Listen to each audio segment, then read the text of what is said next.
ఇప్పుడు ప్రైవేట్ బస్సులు ఏవో పెట్టిండ్రు. ఇప్పుడు దాంట్లో వల్ల కూడా కొంత ఇబ్బందులు ఎదుర్కొంటా ఉన్నారు. మార్నింగ్ చూసినాం కరీంనగర్లో ఈ ప్రైవేట్ బస్సులు నడిపిస్తూ ఉంటే యాక్సిడెంట్ అయింది.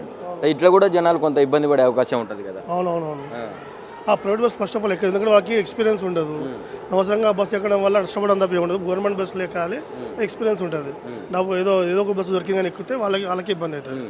నేను ఎంతసేపు అవుతుందన్న ఇప్పుడు మీరు ఇక్కడ అర్థం అలా అడిగి 20 minutes అవుతుంది. 20 minutes అవుతుంది. ఇంతవరకు బస్సు అయితే రాలే.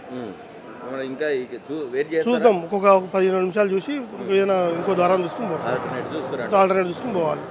ఇప్పుడన్నా ఇంత ప్రశాంతంగా ఉన్నదా ఎంజీబీ? లేదు, ఎప్పుడు లేదు. దగ్గర 15 years చూస్తే ఎప్పుడు ఇట్లా లేదు. ఇది ఫస్ట్ టైం ఇది. కరోనాలో కూడా 2-3 బస్సులు వచ్చాయి. ఇప్పుడు అట్లా కూడా లేదు. నడిచినాయి బస్సులు. ఇప్పుడు మొత్తం ప్రశాంతంగా ఉంది. అవునవును, ప్రశాంతంగా ఎప్పుడు చూడలేదు నేను కూడా.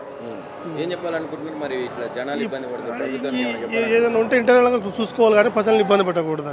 అని దానివల్ల అందరూ బాగా నష్టపోతారు కదా. హాస్పిటల్ వెళ్ళే వాళ్ళు ఉంటారు, పెళ్ళికి పోయే వాళ్ళు ఉంటారు, అర్జెంట్ పని మీద పోయే ఉంటారు. అందరికి ఇబ్బందే కదా ఇట్లా చేయడం వల్ల.